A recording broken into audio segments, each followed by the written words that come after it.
राधे राधे दोस्तों। आज मैं आपको एक लड़का और उसकी सौतेली माँ की कहानी सुनाऊंगी।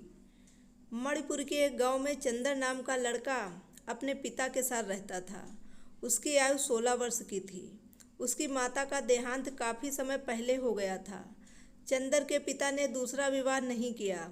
उन्हें भय था कि माता चंदर को ममता नहीं दे पाएगी। पहली पत्नी की मृत्यु के कुछ वर्ष तक वे स्वयं ही चंदर को पालते रहे, किंतु समय बीतने के साथ साथ उनका शरीर कमजोर होता गया। चंदर पर सारी जिम्मेदारी डालना ठीक नहीं था, इसलिए वे दूसरे विवाह के लिए तैयार हो गए। गांव वालों ने धूमधाम से उनका विवाह रचाया। चंदर की नई माँ सुंदर तो थी, किंतु चंदर से नफरत करती थी। वह अक्सर चंदर के पिता से उसकी झूठी शिकायतें लगाती ताकि चंदर की पिटाई हो। चंदर के पिता जानते थे कि उनकी पत्नी ही गलत है, पर उसे टोकने की हिम्मत उनमें ना थी।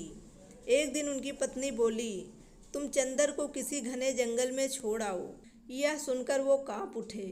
भला अपने पुत्र को जंगल में कैसे छोड़ाए? यदि कोई जंगली जानवर उसे खा गया तो? यह विचार आते ही उनकी आंखों में आंसू आ गए। चंदर की सौतेली माँ रस्सी दिखाकर बोली, यदि उसे जंगल में ना छोड़ने आए, मैं फांसी लगा लूंगी और तुम्हें जेल जाना पड़ेगा। पिता ने सोचा कि चंदर की किस्मत में जो लिखा है वो तो उसे भोगना ही होगा। हो सकता है इस घर से निकल जाने में ही उसकी भलाई हो। एक दिन उन्होंने चंदर को साथ लिया और घने जंगल में जा पहुँचे। चंदर का माथा चूमकर बोले, तुम बैठो, मैं जरा नदी से पानी पी आऊं। चंदर शाम तक पिता की प्रतीक्षा करता रहा। पिता को तो लौटना था ही नहीं, ना ही वे लौटे। रोता बिलखता चंदर थक कर वहाँ सो गया। तभी आकाश मार्ग से शिव पार्वती गुजरे। चंदर के गालों पर सूखे आंसुओं की लकीरें देखकर पार्वती का मन पिघल गया। उन्होंने शिव जी से प्रार्थना की कि वे चंदर की सहायता करें। अगले दिन सुबह चंदर उठा। भोजन व आश्रय की तलाश में वो आगे बढ़ा। जंगल में एक वीरान महल को देखकर वह चकित हो उठा। अंदर जाकर तो उसकी हैरानी और भी बढ़ गई।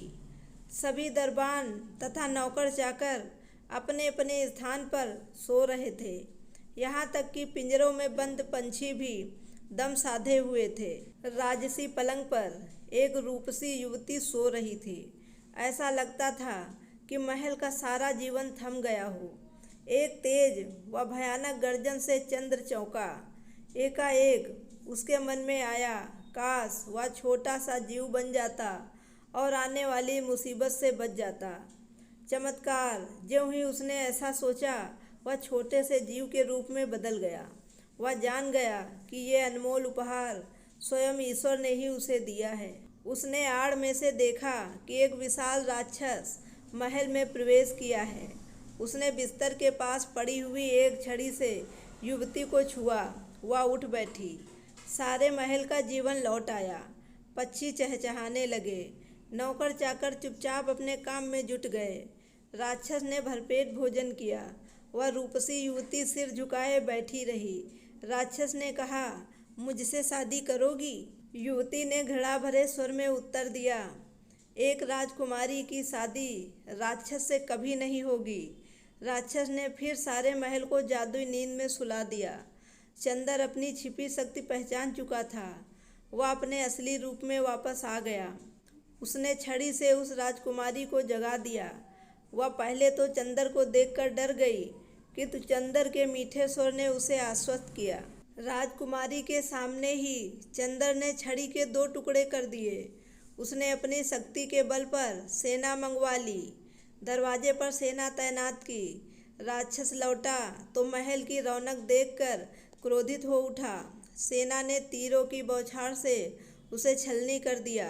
चंदर ने राक्षस को मरा जानकर लौटना चाहा तो राजकुमारी प्यार से बोली, आप यहीं रहें और छोटे से राज्य का निर्माण करें। कुछ ही दिनों में चंदर और राजकुमारी विवाह बंधन में बंध गए।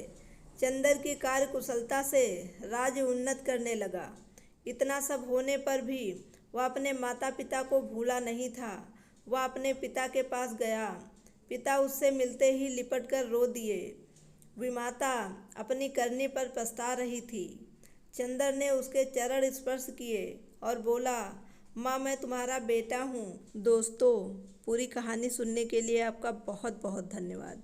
अगर कहानी पसंद आई हो तो इसे लाइक करिएगा। मेरे चैनल को सब्सक्राइब करना ना भूलें। Thank you very much.